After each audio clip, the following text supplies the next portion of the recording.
The wind howled across the empty plains that night. I sat by the fire, watching the flames dance in the dim light of my cabin. The roof creaked, the old walls groaned, and the smell of rain mixed with dust filled the air.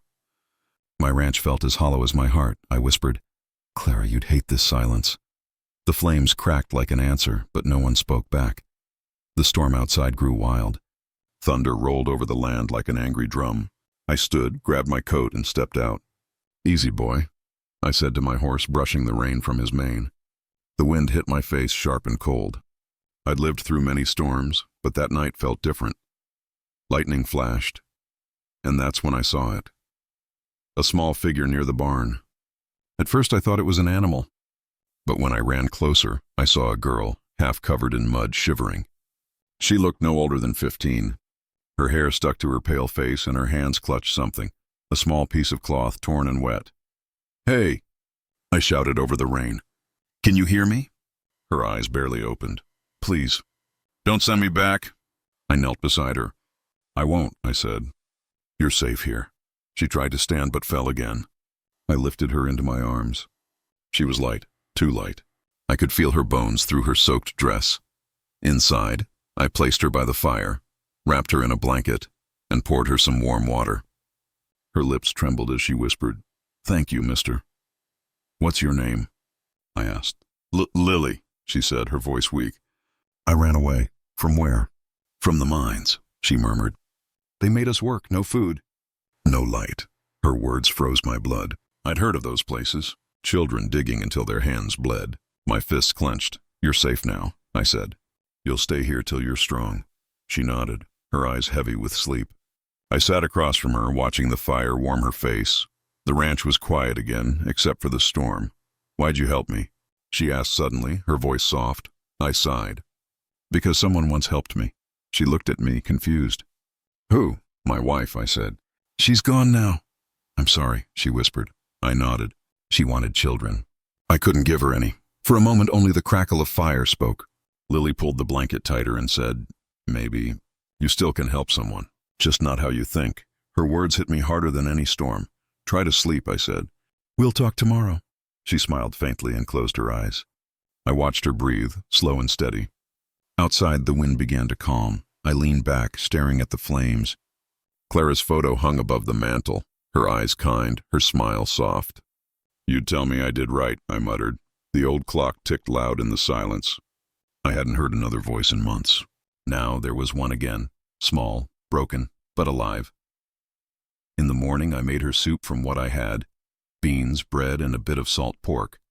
She sat at the table, her hair dry now, her cheeks pink from the fire. "Is this your home?" she asked. "It was," I said. "Now it's just walls." She looked around. "It's big. Feels lonely," I nodded. "It is. Can I help with something?" she asked, surprising me. I smiled. "You don't have to." "I want to," she said. "I can feed the horse or sweep." "All right then," I said. "But only if you rest after." She grinned, a spark of light in her tired eyes. "Deal." The day passed slow. She fed my horse, swept the barn, and hummed a tune. A simple sound, but it filled the air with something I hadn't felt in years.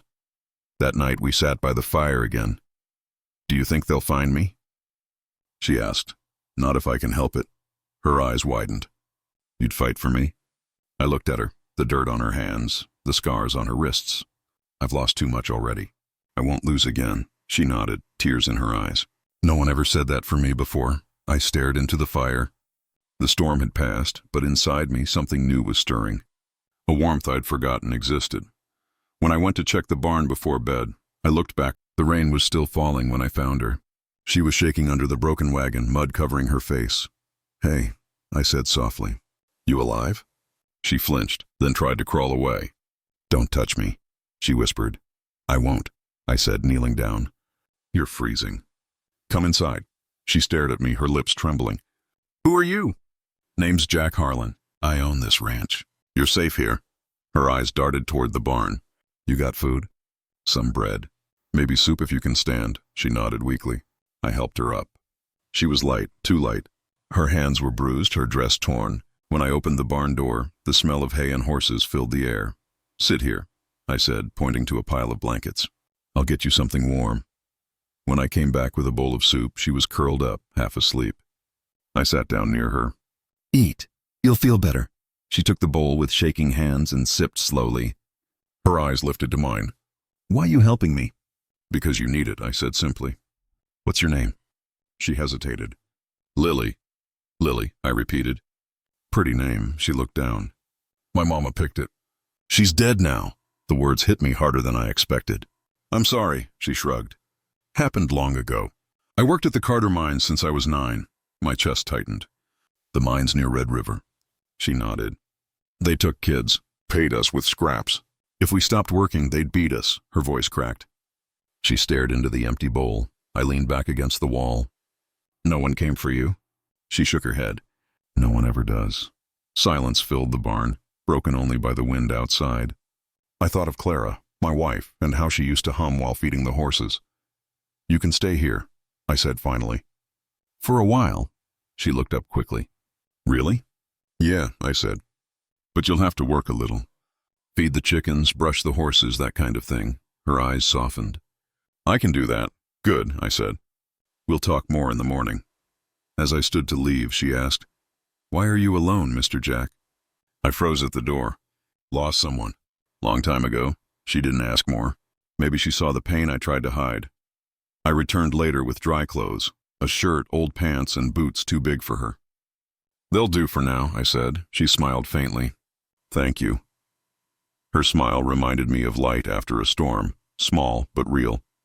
When I turned to go, she whispered, "Will they find me here?" "Who?" I asked, though I already knew. "My stepfather." "Elias Carter." "He'll kill me for running." I gripped the barn door tight. "He won't touch you here." She watched me for a moment. "You promise?" "I promise," I said. Outside, the rain had stopped. The moonlight spread across the ranch, silver and calm. Back in my house, I poured whiskey and sat by the fire. What was I doing bringing a stranger here? She could bring trouble. The Carters weren't the kind of folks to let things go. Still, her face stayed in my mind. That look of fear, like a cornered animal. No one should look that scared. Not a child. The next morning, she was awake early, brushing the mare's mane. "You're up early," I said. She smiled. "Couldn't sleep." "The horses talk in their sleep," I chuckled. "They snore, you mean?" She laughed for the first time. A real laugh. It warmed the barn. After breakfast, I gave her chores, feeding the chickens, collecting eggs. She worked slow but steady. I could see pride in her movements. When the sheriff rode by later, he stopped by the gate. "Jack," he said, tipping his hat. "You got company I should know about?" I met his eyes. "Just a stray. Needed help." He nodded, but his tone turned cautious. Word spreading. "Carter's men are looking for a runaway girl." I said nothing. The sheriff sighed. "If it's her, you'll be in deep trouble." "She's safe here," I said firmly. "Safe ain't the same as legal." "Jack, I'll take that risk," I said. Turning away, he rode off slow, leaving dust behind him. That night, Lily helped me bring in the horses. She looked up at the stars. "Do you think people like us ever get peace?" "Sometimes," I said. "If we fight for it." "I don't like fighting," she whispered. "Neither do I said. "But sometimes life don't give you a choice." She nodded, her eyes heavy with memories no child should have. Before bed, she handed me a small wooden cross tied with string. "It's all I..." The next morning, I rode into town with a quiet heart. The sun was sharp over the roofs and dust hung in the air like smoke. I needed supplies, flour, salt, and medicine for Lily. But the moment I tied my horse outside the store, I felt it. Eyes on me. 2 women whispered near the porch. One of them said, "That's him, the rancher who brought home a girl." I pretended not to hear, but my chest tightened. Inside, Mr. Grady looked up from behind the counter. "Morning, Jack," he said, slow and careful. "Morning," I replied, keeping my voice steady. He measured flour, his hands shaking a little. "Heard you took in a girl." "Young one from the mines." I nodded. She was hurt. "Needed help." He cleared his throat. "People talk, you know. They don't understand." "I don't care what they understand," I said quietly. He handed me the sack and said nothing more. When I stepped outside, the wind carried another whisper. My name again, softer this time, followed by laughter. I mounted my horse and rode toward the sheriff's office. Sheriff Amos Reed stood on the porch, his hat low, chewing tobacco. "Jack," he said, "You've been busy." I stared at him. "Word travels fast." He spit into the dirt. "Faster than a bullet. Folks are nervous. They say the girl's from Carter's camp." I froze. "You mean Elias Carter?" He nodded. "Her stepfather. He's been asking around. He wants her back." I felt something burn inside me. "She's just a child. He can't have her." "Jack," Amos said, his tone softening. "The law says she's his until we prove otherwise." "Then the law's wrong." He sighed. "You can't fight everyone, not again." I stepped closer. "You remember what he did to those boys in the mine?" "He'll kill her if she goes back." Amos looked away. "I know, but you gotta be smart this time. You've already lost too much." I took off my hat, rubbed the sweat from my neck. "She's not my blood, Amos, but she's under my roof. That makes her mine to protect." Amos studied me for a long moment. "You've changed, Jack. Since Clara died, I thought you'd turned to stone. But this girl, she's waking something up in you." I didn't answer. He lowered his voice. "I'll keep Carter away as long as I can." "But he's dangerous. Keep your rifle close." "I always do," I said. I rode back home under a burning sky. Every hoofbeat sounded like a heartbeat in my chest. When I reached the ranch, Lily was sitting on the fence, brushing the horse's mane. She smiled when she saw me, shy but real. "You went to town?" she asked. "Yeah," I said. "Got food and medicine." She hesitated. "People talk, don't they?" I paused, surprised. "You heard?" She nodded. "You don't have to lie. I know how people look at me. I've seen it before." I walked closer. "Let them talk." "You did nothing wrong." Her eyes shimmered. "Back in the camp, they said I was useless." I slowed the others down. "When I ran away, I thought maybe I could start again." "You can," I said softly. "You already have." She looked down. "I'm scared he'll find me." I took her hand. "He won't. Not while I'm breathing." Her fingers trembled in mine. "Why are you helping me, Mr. Harlan?" I swallowed hard. "Because someone once helped me when I didn't deserve it." She blinked. "Your wife?" I nodded. "Clara. She believed even the broken could be fixed." Lily's voice fell to a whisper. "Do you still believe that?" I looked out at the horizon, where the sun touched the hills. "I'm trying to." The silence between us felt heavy, but not painful. The ranch creaked in the wind, the smell of hay mixed with dust and warmth. That night after supper, I sat by the fire cleaning my rifle. Lily sat nearby, sewing a tear in her sleeve. "I can learn to work," she said suddenly. "I can feed the horses, clean the barn." "You don't have to," I said. "You just need to rest," she smiled. "If I don't help, I'll feel useless again." I chuckled softly. "All right then, but no heavy lifting till you're stronger." Her laughter was small but bright. It filled the empty house in a way I hadn't felt in years. Later, I went outside. The sky was black, full of stars. I thought of Clara's voice, soft, kind, always telling me to open my heart again. Maybe she'd sent this girl to me. Maybe this was her way of healing me. A sudden noise broke my thoughts, a horse in the distance. I raised my rifle and stepped toward the gate. Amos's voice called out, low and urgent. "Jack, they're coming." My blood went cold. "Who?" "Carter's men," he said, breathless. "3 of them." "They're looking for her." I turned to the house. "Get Lily inside," I said. "She's safe for now," Amos said. "But this won't stop here. He'll come himself next time." I stared into the dark fields. "Then I'll be ready." He rode off, leaving only dust and fear behind. The morning sun touched the barn roof when I heard her hum again. That tune. Soft. Familiar. I froze near the corral, hand tight on the fence. I whispered, "Where did you learn that song?" Lily looked up, shy. "My mama used to sing it," she said. Her voice shook a little. "Why? Do you know it?" My throat burned. "Yeah," I said quietly. "My wife used to sing it too." She smiled for a second, then stopped when she saw my eyes. "I'm sorry." "I didn't mean to." I raised my hand. "Don't be. It's just strange hearing it again." She nodded, pushing hay toward the horses. "It makes me feel safe," she whispered. I leaned on the wooden fence, staring at her small hands. They moved like they'd done this 1,000 times. No one had taught her, yet she worked as if she'd always belonged here. "Did your wife like horses?" she asked suddenly. "Yeah," I said. "Clara loved them. Said they understood silence better than people." Lily smiled again. "Then maybe she'd like me." Something in her eyes, hope mixed with fear, made me swallow hard. "She would," I said. "She really would." Later, while we fixed the fence together, Lily hummed again. The sound mixed with the wind, the creak of old wood, the smell of dust. It was peaceful and painful. You miss her? She asked softly. Every day, I said. She died before we had a family. Lily looked down. You mean kids? Yeah, I tried to smile. Doctor said we couldn't. She stopped working. That's sad, she whispered. It was, I said, but life keeps going. She thought for a moment. Maybe you were meant to help someone else's kid. I looked at her then. She didn't mean it like that, but the words hit deep. We worked through the afternoon. I showed her how to saddle a horse, how to check the water trough, how to tie a simple knot. Like this, I said, guiding her small hands. See? Pull tight, she giggled when the rope slipped. It's harder than it looks. Everything is at first, I said. Did your wife work here too? She asked. Yeah, she loved the ranch. Said it was home. Lily wiped her forehead with her sleeve. Then maybe it still is. Her words stopped me again. I looked at the barn, the land, the sky.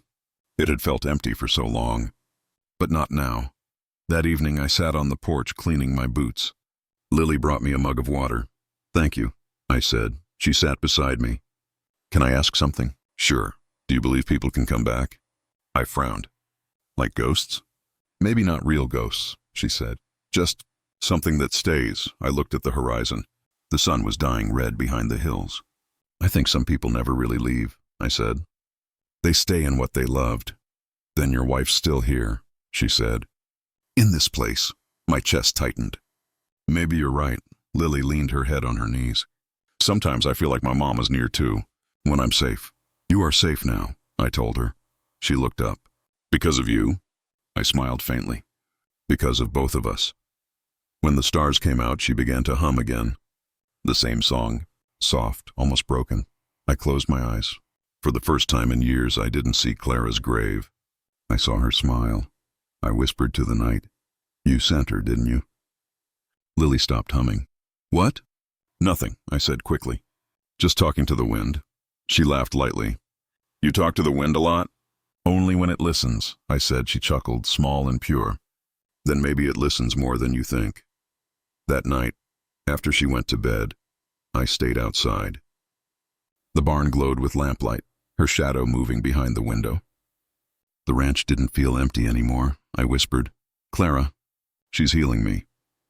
The wind howled that evening, carrying dust across the open field. I was tightening the fence when I saw them, 4 riders coming fast from the south. My chest tightened. I knew that look, that anger. Elias Carter had found us. I walked toward the porch slowly, my hand near my gun. The men stopped their horses near the gate. Elias sat tall, his hat low over his cold eyes. Evening, Harlan, he said, voice rough as gravel. I said, you came a long way for trouble, Carter. He spat on the ground. You got something that's mine, a girl. My stepdaughter. Inside the house, I knew Lily was listening. My heart pounded. She ain't yours, I said. Not anymore. Elias smirked. You think you can steal from me? You're no hero, Harlan. You're a broken man playing father. I clenched my fists. She's a child, Carter. You used her like a slave. His men laughed. One said, maybe she liked it better with him. They all laughed again, and I felt fire rise in my chest. I stepped off the porch. You'd better leave before the sheriff hears you're here. Elias's smile faded. You think Amos will save you? He doesn't even like you. He got off his horse and started walking toward me. His boots crushed the dry dirt. Hand her over and maybe I'll let you live. I'll die first, I said. He looked at me for a long moment. Then he nodded to his men. Then you'll die first. Everything exploded in a blur. One man swung a rifle at me. I ducked but felt it hit my shoulder. Pain shot through me like fire. I punched him back, but another kicked my leg and I fell hard on the dirt. I heard Lily scream from inside. Jack! Stay inside, I shouted. Elias grabbed my collar and slammed his fist into my face. The world flashed red. He hit me again. I could taste blood in my mouth. He leaned close and whispered, You don't get to take what's mine. I pushed him back, gasping. She's not yours. She's human. He swung again, this time with his revolver. The metal struck my cheek. I fell into the dust, blood dripping down my face. The sky spun above me. Through the ringing in my ears, I heard Lily run out. Stop, please stop. Get back inside! I yelled, coughing. Elias turned toward her, smiling. There you are, little bird, she froze. Tears ran down her dusty face. You heard him, he laughed. You'll come back now, won't you? Before I burn this place down. I tried to stand, but my legs failed. Run, Lily! She looked at me, eyes full of fear and love. No, I can't. Run! I screamed again. Find Amos! Elias grabbed her arm, but she kicked him hard and broke free. She ran through the open gate, sprinting toward the fields. Elias cursed and aimed his gun, but I threw myself forward, tackling his legs. The gun fired into the dirt beside my ear. His men rushed forward, beating me. I felt boots hit my ribs, my back, my head. The world dimmed, but I held on, buying her time. Go, Lily! I shouted again. When I looked up, she was gone, just dust blowing where she'd been. Elias kicked me one last time, then stood over me, breathing hard. You think she'll make it far? He said. The desert eats people like her. I coughed blood. Maybe, but not this time. He raised his gun again, aiming at me. You don't know when to quit. Then one of his men said, Boss, we should go. Sheriff's men will see the fire. Elias hesitated. He looked down at me, bleeding in the dirt. You'll die slow, Harlan. I'll make sure of it. He spat again, then mounted his horse. They rode off, the sound of hooves fading into the storm. I lay there, staring at the dark sky, the smell of gunpowder and dust thick around me. My chest burned. My head throbbed. The ranch was silent again. Only the wind moved. I tried to crawl back toward the porch, but my vision blurred. Blood dripped from my mouth to the dirt. God, I whispered, don't take her from me. Then everything went black. When I woke, the fire had gone out. My shirt was torn, my body bruised. The night was cold. I dragged myself up the porch steps, one hand holding my side. Every breath hurt. In the quiet, I thought I heard hooves again, lighter ones this time. I hoped it was Amos. I hoped Lily made it. The stars above seemed sharper than before, like they were watching. I whispered to the wind. I woke up to the smell of medicine and whiskey. My ribs hurt like fire and my head throbbed with every breath. Doc Wilkins stood near the window, rolling his sleeves. You're lucky, Jack, he said. Another inch and that bullet would have taken your heart. I groaned. Maybe it should have. Might have saved me some trouble. Doc chuckled softly. You always say that, and yet here you are, still breathing, still fighting. I looked around the small room. His wife had left soup on the table. Outside, the wind howled like a lonely wolf. Where's Lily? I asked. She's fine, Doc said. The sheriff took her to town. Girl didn't stop crying till you woke. I closed my eyes. The image of her hiding behind that haystack burned in my mind. She didn't deserve this, I muttered. Doc poured whiskey into a glass. Neither did you. But life ain't fair, Jack. Never was. I nodded. No, it ain't. He leaned against the wall. There's someone waiting to see you. Says it's important. Before I could ask, the door creaked open. A tall man in a dusty black coat stepped in. White hair, leather boots, and a Bible tucked under his arm. Evening, Jack, he said. I frowned. Preacher Tanner. Didn't expect you here.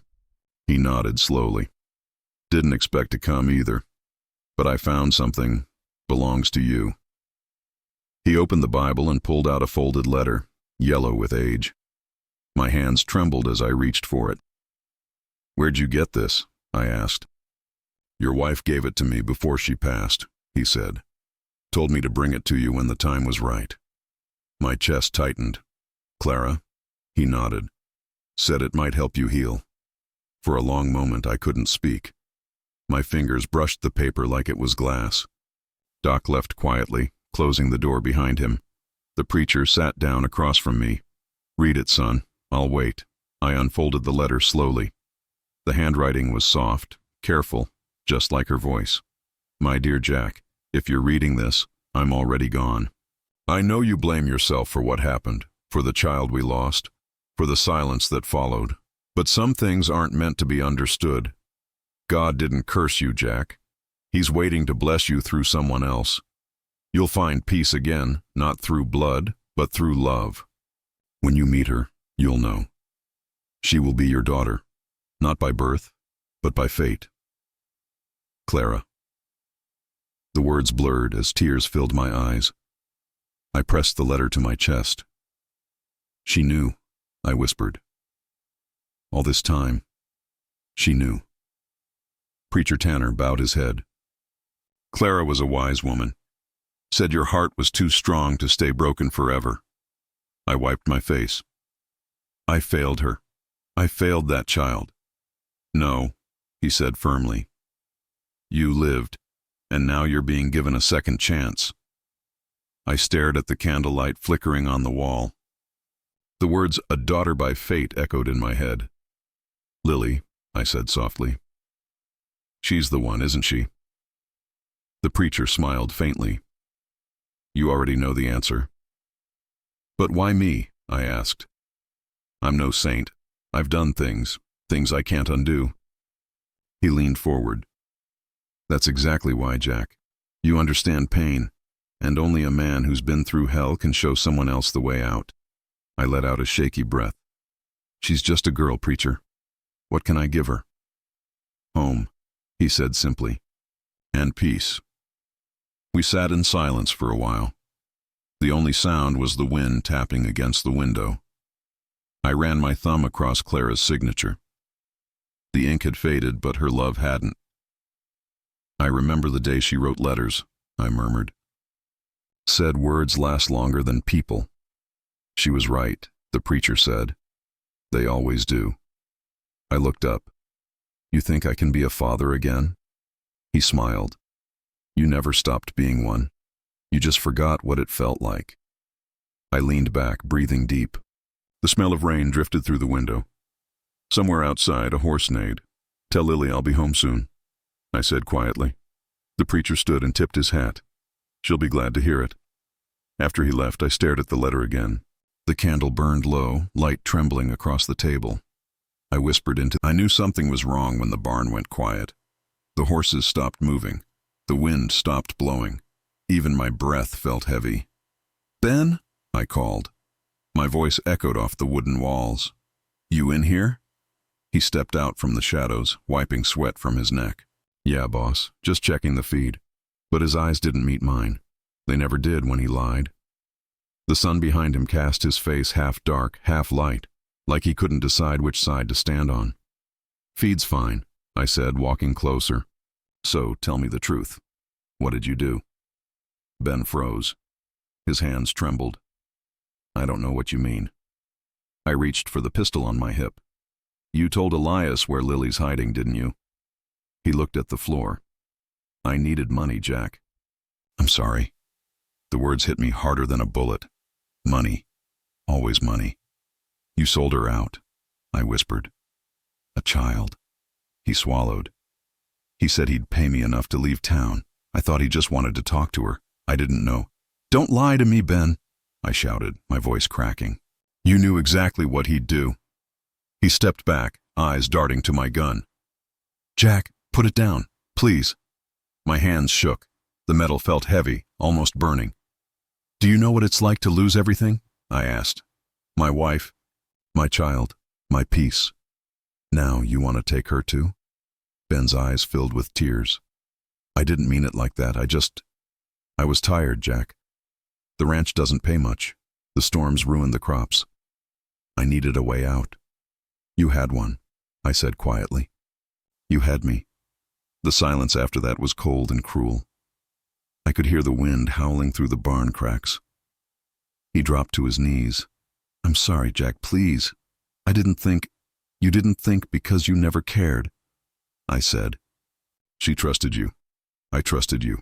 He looked up at me, his face pale. You won't shoot me. I cocked the gun. You sure about that? He flinched.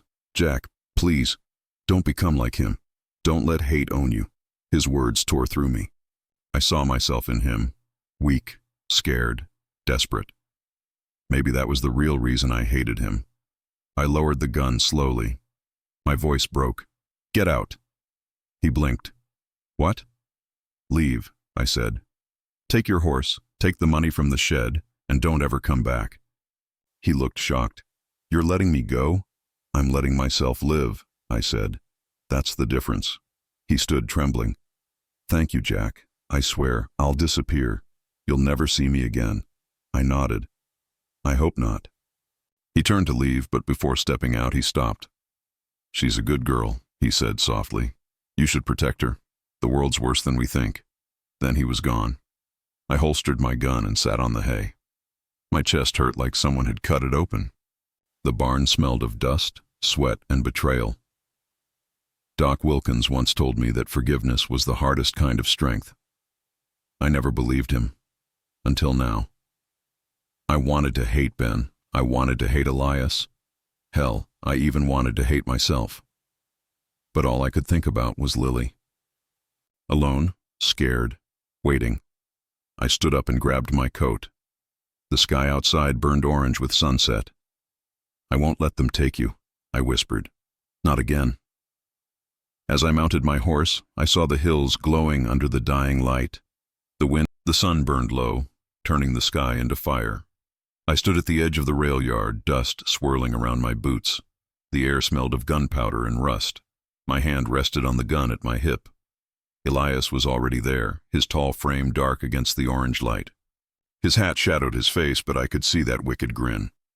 So, he called out, voice sharp like dry wind. You think you can steal what's mine? I took one step closer. She was never yours, I said. You beat her, used her, and left her to die. I just gave her a home. He laughed, low and cruel. You always wanted a family, didn't you, Harlan? Poor cowboy with no wife, no kid. So you stole mine. My heart thudded in my chest. You don't understand what family means. He spat on the ground. I understand money. That girl's worth plenty. There's a man down south who'll pay for her. You can't feed your ranch, but I can make gold from her tears. Stop talking, I said quietly. Just stop.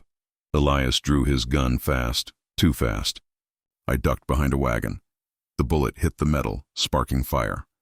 My hand shook as I reloaded. The world went silent for a moment, just the wind and the distant sound of the train tracks. Then I heard Lily's voice, faint and terrified. Jack! My chest tightened. Stay back, I shouted. Elias laughed again. She came to watch. How sweet!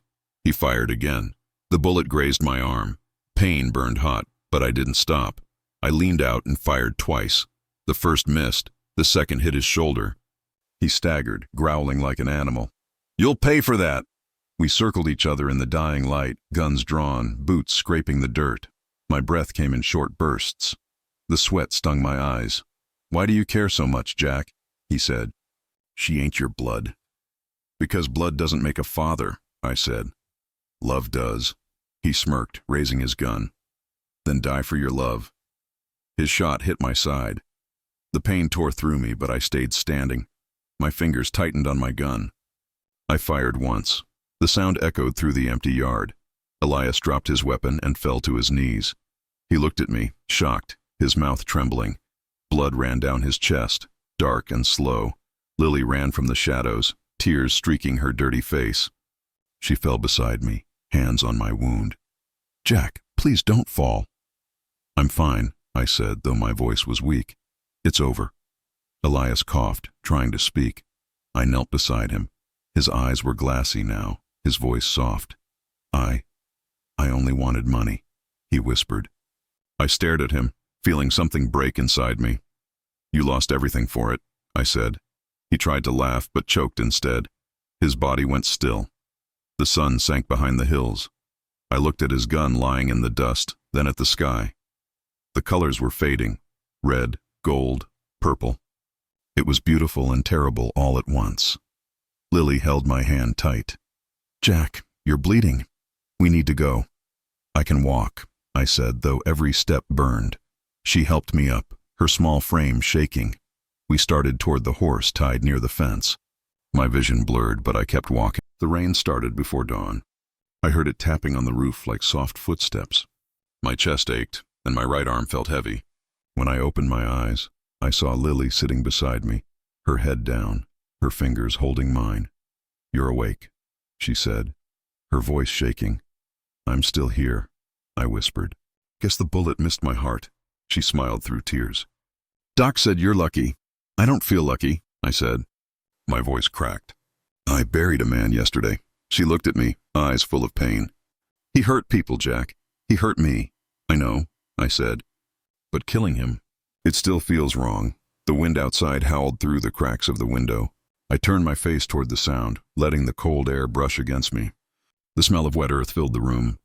It smelled like endings. Lily tightened her grip. You saved me. I looked at her hand on mine. Her fingers were small, rough from work, but warm. Maybe you saved me first, I said. Doc Wilkins walked in, wiping his hands. You'll live, he said, checking my bandages. Though you won't be chopping wood for a while. I'll take that as good news, I said. He gave me a small smile. The town buried Elias this morning. Sheriff Reed said you did what had to be done. I nodded slowly. No man should die with hate in his heart. Doc looked at Lily. You should rest too, young lady. You've been here all night. I'm fine, she said, not moving. When he left, the silence returned. I stared at the old Bible on the table. Clara's letter still sat inside it, edges soft from my hands. I wanted to read it again, but I already knew every word. May peace find you through someone who needs you. I turned to Lily. You can go now if you want. You're free. Her head jerked up. Go where? Anywhere, I said softly. You don't owe me anything. You're young. You can start fresh. You don't need to stay here on this broken ranch. She stood, eyes glistening. Is that what you want? For me to leave? I didn't answer. My throat tightened. I looked out the window. The rain had turned the dust into mud. The horses stood still under the old oak, waiting for the storm to pass. Lily took a step closer. You think I stayed because I had to? I think you stayed because you were kind, I said. And I don't want kindness to turn into pity. Pity? She whispered. Jack, you're the only father I've ever had. Her words hit me harder than the bullet had. I felt my eyes burn. I turned away, pretending to adjust the blanket. You shouldn't say that. Why not? She asked. You fed me when I was starving. You taught me to ride, to read, to live. You fought for me. That's what fathers do. I wanted to speak, but my voice broke. I swallowed hard. I couldn't give my wife a child, I said finally. And I thought that meant I didn't deserve one. She knelt beside me, holding my hand tighter. Maybe God just waited, she said. Maybe he wanted me to find you. Outside, thunder rolled across the sky. The fire in the hearth crackled. I stared at her face, no longer the frightened girl I had found, but someone strong. The kind of strength I'd lost long ago. By evening, the rain softened. The town bell rang once, a sign that the burial was done. I sat up slowly, ignoring the pain. Help me outside, I said. Are you sure? She asked.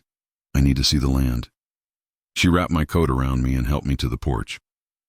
The air was cold but clean. The ranch stretched out before us, wet, quiet, alive. Smoke rose from a chimney across the valley. Life went on, even after death. The sun broke through the clouds just a little. The light touched the wet soil, turning it golden. It's beautiful, Lily whispered. It's home, I said. She smiled. You really love this place. It's all I have, I said. Then I looked at her. Maybe not all. She laughed softly, brushing her wet hair back. You talk like an old preacher. The sun was sinking behind the western hills when I saw her. The wind was soft that evening, carrying dust and the faint smell of rain. I leaned on the old fence, my hat low over my eyes, same as always. 10 years had passed, but that day felt like yesterday, the day I almost lost her. The horse stopped near the gate and a woman climbed down. She moved slow, steady, like someone used to long roads. For a second I thought my eyes were playing tricks on me. Then she smiled. Mr. Harlan? Her voice was older, softer. I swallowed hard. You can still call me Jack, Lily. She laughed, and I swear the sound broke something open inside me. I didn't think you'd still be here. I didn't think you'd come back, I said. But here we are. She stepped closer, boots crunching on dry soil. This place hasn't changed much. Neither have I said. Still too stubborn to leave. She looked around the ranch, the barn, the corral, the windmill turning slow in the breeze. It feels smaller, she said quietly. But maybe I just grew up. You sure did, I said, studying her face. She wasn't the scared little girl I once found in the storm. Her eyes had light in them now. Her hands were steady, her shoulders straight. I'm a nurse now, she said, smiling with pride. Been working in Dodge City. But I kept thinking about this place. I nodded, trying to hide the ache in my chest. You came a long way. Home's worth the ride, she said. If this still counts as home. I took a breath. Always did. Always will. She looked down at her gloves, twisting them slowly. You know, I used to think about running again, about leaving everything behind. But every time I closed my eyes, I saw this ranch. I chuckled softly. I guess dust gets in your blood. Maybe, she said. Or maybe you do. I turned my face away, pretending to check the sky. You sound like your mama when you talk like that, she smiled. You told me she used to sing in the mornings. I started doing that at the clinic. The other nurses hated it. We both laughed. The kind of laugh that carries all the years between two people. Then she looked serious. Jack, I never said thank you. You don't have to, I said quickly. You already did, by living. She stepped closer, her hand brushing mine. I mean it. You gave me a life when I didn't have one. You taught me to ride, to read, to fight for myself. I wouldn't be here without you. I stared at her hand on mine. For a moment, the years fell away. I saw the frightened girl in the barn again, wrapped in a blanket, eyes wide with fear. I saw her learning to saddle a horse, laughing when she fell in the mud. And now this woman, strong and calm, standing before me. You gave me more than I gave you, I said quietly. She shook her head. You gave me something no one else did. A home.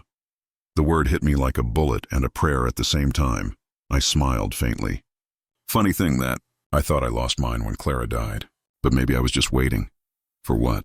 She asked. For you, I said. She didn't speak right away. The wind filled the silence, carrying the sound of the old barn door creaking. Then she said softly, I came home, Jack. My throat tightened. Yeah, I whispered. You sure did. She followed me toward the porch. The boards creaked under our boots, same as always. Inside, the air smelled of coffee and pine oil. I fixed the place up a little, I said. Didn't think anyone would notice. She touched the wall, smiling. You did good. We sat at the table where Clara's old Bible still lay. Lily noticed it. You kept it? Never could throw it away, I said. Your mama's letter's still in there. She nodded slowly. She wrote about peace, didn't she? She did. I ran a hand over the leather cover. Said peace don't come easy, but when it does, you hold on tight.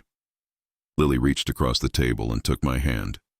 Then let's hold on, I laughed softly. You always were bossy. I learned from the best, she said. The kettle whistled. I poured her some coffee, black and strong. She took a sip and winced.